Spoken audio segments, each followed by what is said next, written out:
pada intinya, siapa yang nggak bosan, siapa yang nggak merasa lelah, siapa yang nggak menyerah, dia yang akan berhasil dalam menjalani laku spiritual.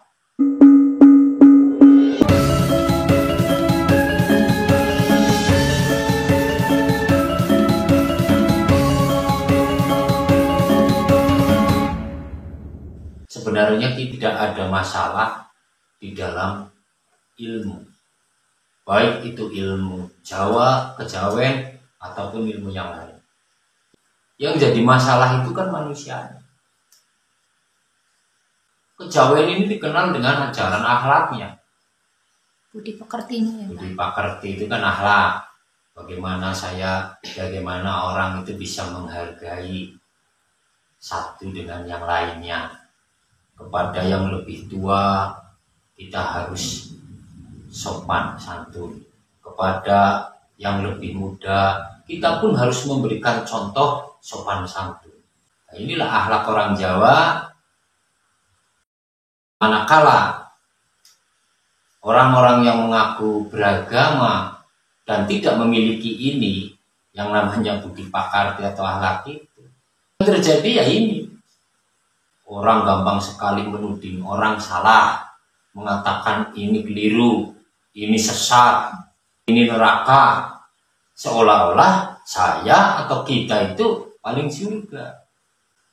Orang baik itu bukan orang yang mengaku baik, atau orang baik itu bukan orang yang selalu menyalah-nyalahkan orang lain.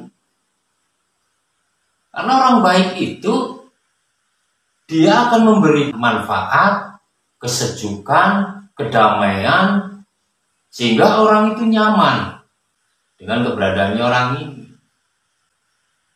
Ya, yang lucu lagi kan begini, orang mengkritik. Satu contoh yang terjadi di awal-awal saya masuk ke kejawen ini, banyak kejadian lucu.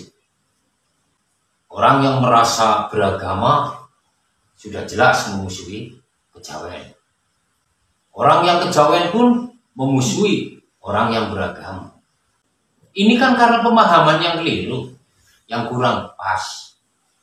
Sebenarnya kita kan harus tahu dulu apa itu agama, apa itu kejawen.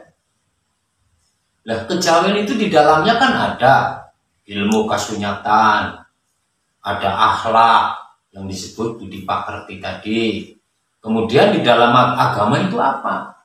Agama itu kan ageman, baju mbak, baju identitas. Yang menjadi isi kita adalah badan kita.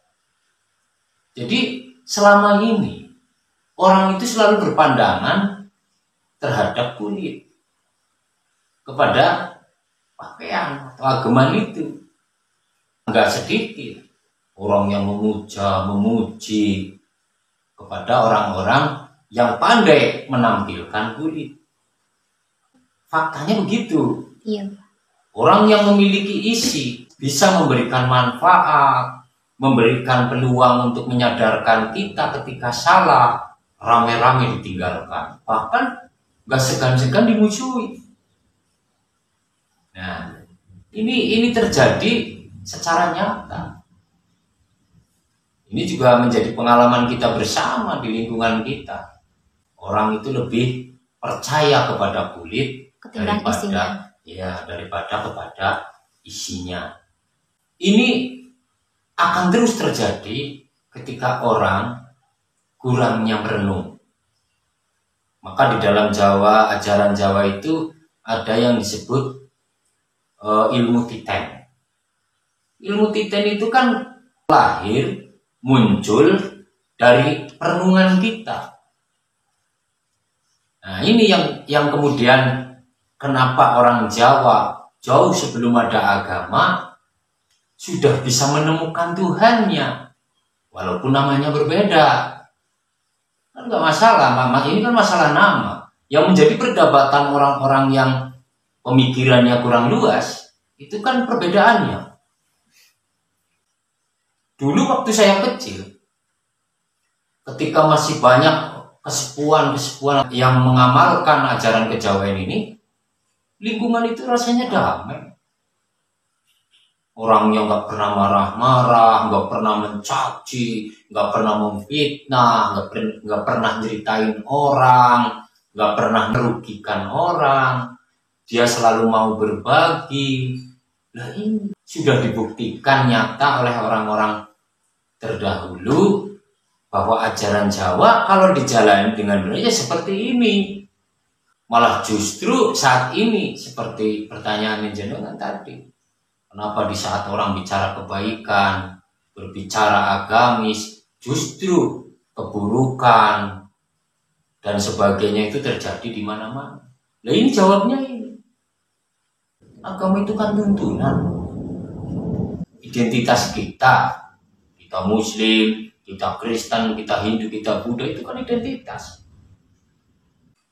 Yang utamanya itu adalah perilaku kita, bukan identitas kita. Kembali pada pembahasan sedulur papat limo pancer. Setelah melakukan semedi yang harus kita lakukan di dalam keseharian, itu bagaimana, Mbak? Agar kita mendapatkan manfaat dari sedulur papat limo pancer ini, keseharian kita jelas harus lebih baik. Ada 4 hal untuk bisa mempertahankan atau mempercepat kita itu bertemu dengan sedulur papat limo pancer kita. Yang pertama, kita harus bisa membawa diri. Yang kedua, kita harus bisa menempatkan diri. Yang ketiga, kita harus bisa menyesuaikan diri. Yang keempat, kita harus bisa menjaga diri. 4 hal ini, kalau kita lakukan di dalam keseharian kita, dimanapun kita berada, maka sedulur papat limo pancer ini akan memberikan energi yang luar biasa buat kita.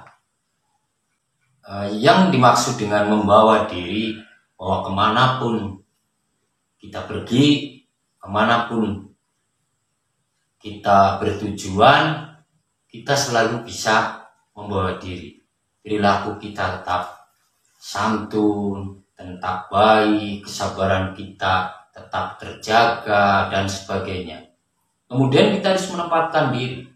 Ketika kita hadir di dalam tengah-tengah masyarakat yang bukan domisili kita atau kita menjadi pendatang, maka kita harus menempatkan diri di antara posisi mereka agar kita bisa diterima oleh mereka, sehingga kehadiran kita di tempat yang baru ini, orang di sekitarnya itu merasa nyaman. Tidak kemudian sebaliknya orang menjadi resah karena kehadiran kita.